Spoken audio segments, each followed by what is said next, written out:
ఎదకు బెదిరిన లేగలా విలవిలలాడుతున్నావు. నీ వేదన తీర్చేవారెవరు? విధి వంచిత విషవలయిత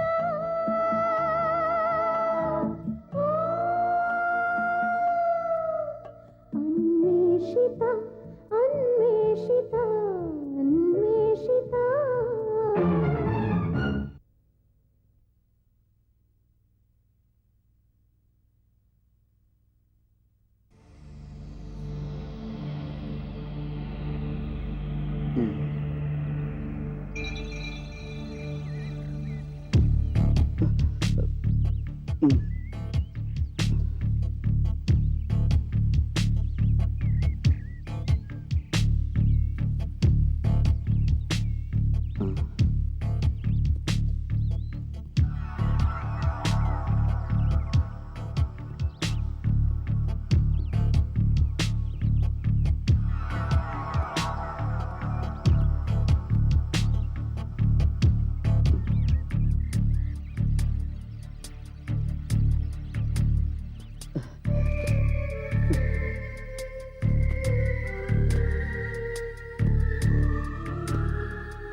ఇలాంటి ఫీలింగ్స్లోంచి చిన్నప్పుడే బయటపడ్డావు కదా నీరు. మళ్ళీ ఇదంతా ఏమిటి?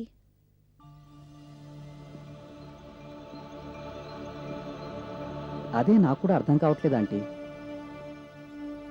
నేను అనుకోవడం, ఆ రోజు డాక్టర్ ఐజాక్ నీ దగ్గరికి వచ్చి సియాన్స్ చేయమని అడగడం, మళ్ళీ మీ ఫ్రెండ్ బర్త్డే పార్టీలో మీరంతా ఓయిజా బోర్డ్ పెట్టుకుని స్పిరిట్ గేమ్ ఆడడం, ఇవన్నీ మళ్ళీ నీలో చిన్ననాటి భయాలు భ్రాంతులు మేల్కొల్పి ఉండాలి. మేబీ ఆంటీ, కానీ జరిగిందంతా నా కలయి ఉంటుందని కొట్టిపారేయలేకపోతున్నాను. It was so real. పైగా అది జరిగినప్పటి నుంచి నేను నిద్రపోలేకపోతున్నాను. నేను రాత్రంతా మెలకుగానే ఉండిపోయాను. కమాన్ అనిరుద్, దీని గురించి మనసుపాటు చేసుకుంటేలా? మైండ్ డైవర్ట్ చేసుకోవాలి. నో ఆంటీ, నేను మైండ్ డైవర్ట్ చేసుకుంటూనే ఉన్నాను. కానీ సరిగ్గా నిద్రలోకి జారుకుంటుంటే మళ్ళీ ఆ సంగీతం వినపడుతుంది. గుండెల్ని పిండేసినట్టుండే ఆ సంగీతం నాకు ఎంతో దగ్గరగా ఎవరో కూర్చుని వాయిస్తున్నట్టు అనిపిస్తోంది. ఉలిక్కిపడి లేచి చూస్తే ఎవరూ కనపడరు. ఇలా నిన్న రాత్రంతా చాలాసార్లు జరిగింది. దాంతో అసలు నిద్రపోలేదు. ఇప్పుడు నిద్రంటేనే భయం వేస్తోంది. రిలాక్స్ అనిరుద్, బాగా డిస్టర్బ్ అయి ఉండడంతో ఇలా జరుగుతుందంతే. ఒక పని చేయి.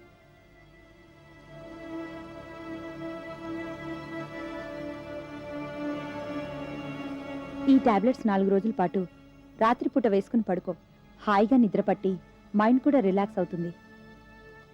మరో విషయం, ఈ 4 రోజులు పుస్తకాల జోలికి వెళ్లకుండా మీ ఫ్రెండ్స్తో టైం స్పెండ్ చేయి. శరీరానికి ఎక్సర్సైజ్ కొంచెం ఎక్కువగా చేయి. బాగా అలసిపోయేంత వరకు టెన్నిస్ ఆడడం కానీ స్విమ్మింగ్ కానీ చెయ్యి.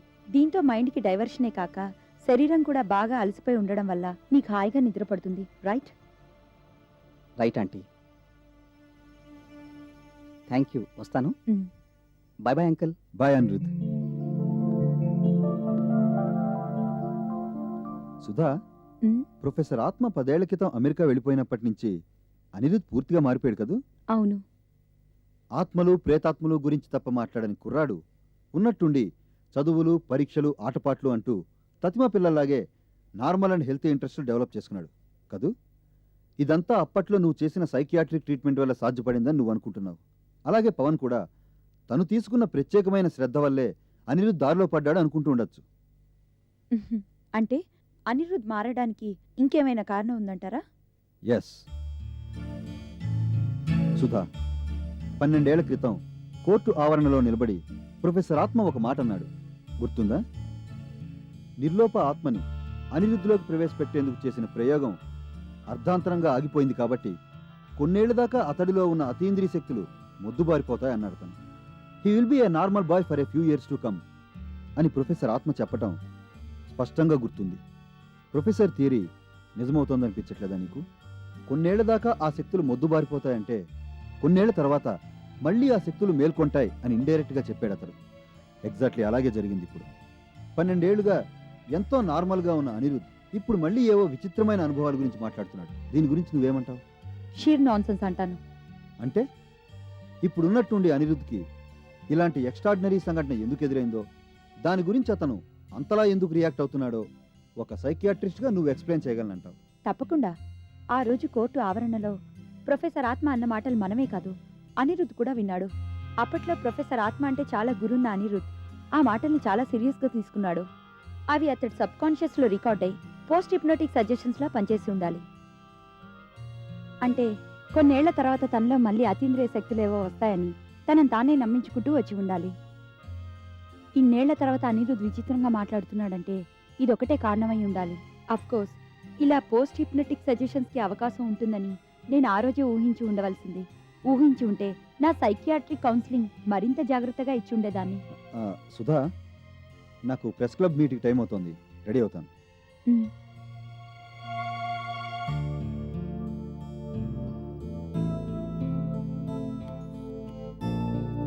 అయినా వివేక్, మీరేంటి దీన్ని ఇంత పెద్ద ఇష్యూగా చేసి మాట్లాడుతున్నారు? కొంపదీసి స్నిగ్ధ కథ రాస్తూ క్షుద్ర శక్తుల మీద మీకు కూడా నమ్మకం ఏర్పడిందా ఏంటి? నో సుధా, నాకు అలాంటి వాటి మీద నమ్మకాలు లేవు. అలా అని నువ్వు చెప్పే క్షుద్రశక్తులు లేవని వాదన కూడా పూర్తిగా నమ్మను. నాది ప్యూర్లీ జర్నలిస్ట్ బుర్ర. జరుగుతున్న వాటిని యథాతథంగా అవగాహన చేసుకోవడమే నాకు తెలుసు. దేని గురించైనా సరే నాకు అభిప్రాయాలు ఉండొచ్చు, నమ్మకాలు ఉండవు. ఆ అభిప్రాయాలు కూడా ఎప్పటికప్పుడు కొత్త సమాచారం అందగానే సవరించుకోవడానికి మార్చుకోవడానికి సిద్ధంగా ఉంటాను నేను. అయ్య బాబాయ్, అయితే నా జాగ్రత్తలో నేను ఉండాలన్నమాట. అదేంటి? అప్పుడెప్పుడో మీరు నన్ను ప్రేమిస్తున్నానన్నప్పుడు గుడ్డిగా నమ్మేశాను. ఆ నమ్మకంతోనే తాళి కట్టించుకున్నాను. ఇప్పుడేమో అభిప్రాయాలు మార్చుకుంటాను, సవరించుకుంటాను అంటున్నారు. రేపొద్దున నా గురించి మీ అభిప్రాయాలు మారవని నమ్మకం ఏంటి? భలే దానివి. అయినా సుధా, ప్రేమ అనేది అభిప్రాయాలకి నమ్మకాలకి అతీతంగా ఉంటుందని నీకు తెలీదా ఏంటి? Yes, I know. అసలు అలా జరుగుతుందని వాడు అనుకోలేదురా. అప్పుడు మన రాజేష్ ముఖం చూసి ఉండాల్సిందిరా, ముఖాన నెత్తురు చొక్కలేదు. అదిగో అనిరుద్ వస్తున్నాడు. Hi everybody. హాయ్. ఏంటి క్లాస్ లేదా? అందరూ ఇక్కడే కూర్చున్నారు. ఏంటి అనిరుద్ ఇంత లేట్గా వచ్చావు? మన కాలేజ్ డే సెలబ్రేషన్స్ కి చీఫ్ గెస్ట్ ని పిలవడానికి వెళ్దాం అనుకున్నాం కదా, మర్చిపోయావా? ఓ గాడ్, మర్చిపోయాను. పద పద ప్రిన్సిపాల్ గారి దగ్గరికి వెళ్దాం. ప్రిన్సిపల్ గారు వేణు మోహన్ రాధికను తీసుకుని ఇప్పుడే బయలుదేరి వెళ్లారు. నువ్వు రాగానే నిన్ను తీసుకుని నేరుగా బిఎన్ గారింటికి వచ్చేయమన్నారు. అలాగా? అయితే పద. బాయ్.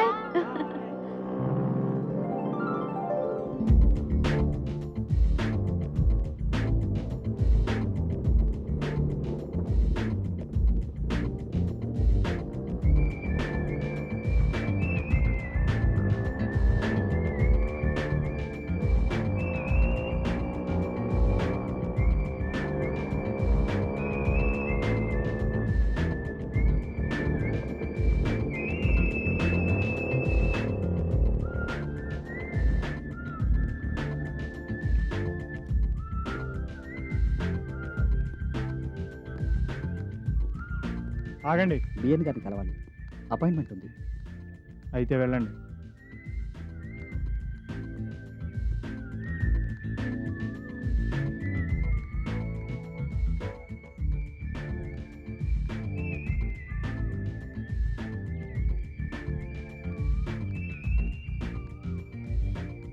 Excuse me, yes. మేము college of management students. BN గారితో అపాయింట్మెంట్ ఉంది. ఇందాకే మా ప్రిన్సిపాల్ గారు కూడా వచ్చి ఉండాలి. సరే, పేరు అడ్రస్ రాసి వెళ్ళండి. ఓకే.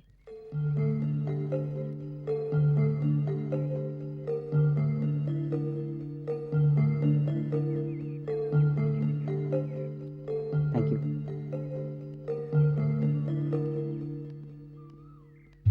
ఆ బ్యాగ్ ఇవ్వండి.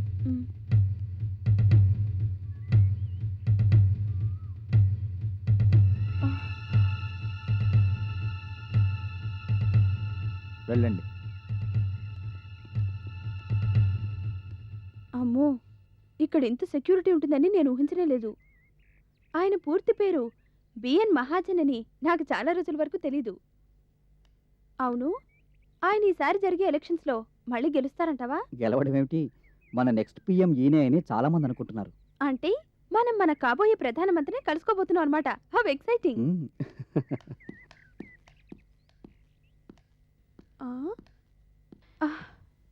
ఎటు వెళ్ళారో తెలియడం లేదే. మ్మ్.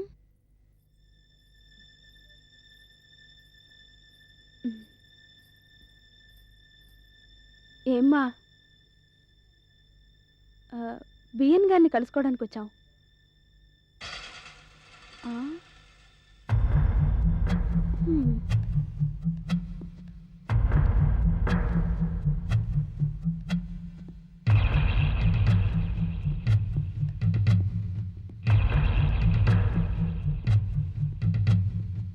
హ్మ్.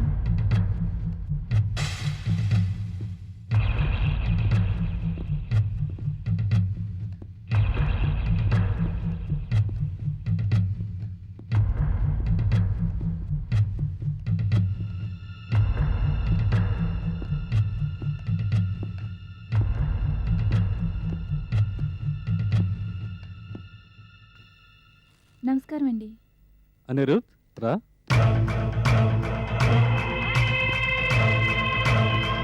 నమస్తే. ఈ అబ్బాయి అనిరుద్ అని మా కాలేజీ కల్చరల్ సెక్రటరీ సార్. నమస్కారం అండి. ఈ అమ్మాయి పేరు అంకిత, లీడింగ్ ఇండస్ట్రియలిస్ట్ వి సుదర్శనరావు గారు అమ్మాయి. అలాగా, కూర్చోండి.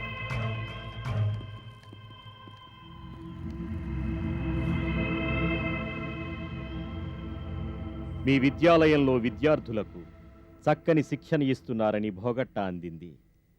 ఈ దేశంలో కలకత్తా, ముంబాయి నగరాల్లోని ప్రముఖ విద్యా సంస్థలకు దీటైన స్థాయి మీ విద్యాలయానికి ఉందని తెలుస్తోంది.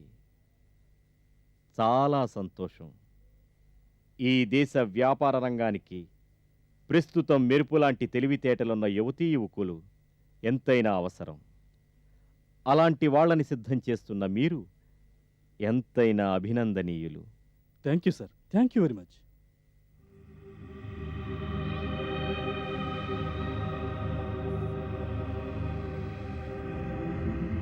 ఈ యువకుని పేరేమన్నారు? అనిరుద్ సార్.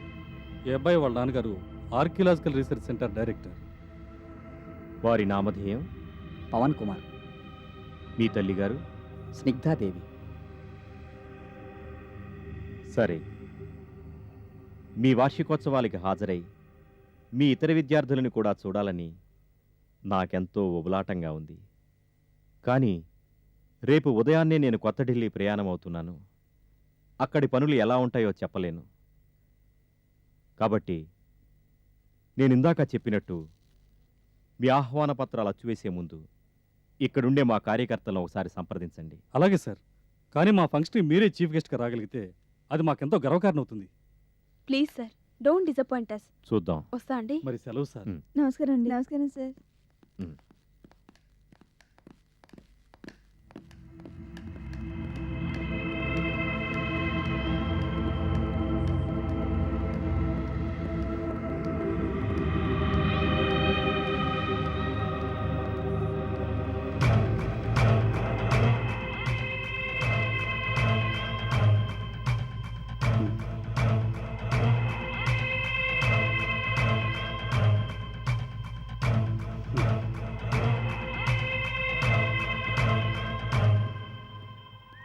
అంకిత, మీరిద్దరూ రాకముందు బిఎన్ గారు ఏమన్నారో తెలుసా? ఈ ఏడాది నుంచి మన కాలేజీకి ఆయన చీఫ్ ప్యాటర్న్గా ఉండాలనుకుంటున్నారు. ఆహా 4 మెరిట్ స్కాలర్షిప్స్ కూడా అనౌన్స్ చేయాలనుకుంటున్నారు. బిఎన్ గారే మనకు అండగా ఉంటే మన గవర్నమెంట్ గ్రాంట్స్ అడగకుండానే వచ్చేస్తాయి. It's a great news sir. ఇంతకీ మన కాలేజీ డేకి బిఎన్ గారు వస్తారా రారో ఖచ్చితంగా చెప్పలేదు. తప్పకుండా వస్తారనే నాకు అనిపిస్తుంది. అవును, Anirudh AD? Come on Anirudh, let's go.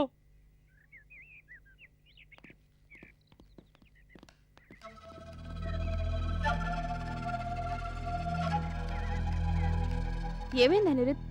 లోపల బిఎన్ గారితో మాట్లాడుతుంటే ఇంతకుముందు ఆయన ఎక్కడో కలిసినట్టు అనిపించింది. Nothing strange about it suppose. విఏపీలను తరచూ టీవీలో చూస్తుంటాం కదా, అందుకే అలా అనిపించుంటుంది. నాకు బిఎన్ గారితో మాట్లాడుతున్నప్పుడు కొత్తగా లేదు. Maybe you are right. అవును, ఇంతకీ వాళ్ళ కాలేజీకి ఎందుకంత లేటుగా వచ్చావు? అదే చెప్తాను పద.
Wonderful job they've done on this ground. Well, it's a long way to go before that final. This is the very first match of this tournament. Pakistan play against West Indies tomorrow.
Oh.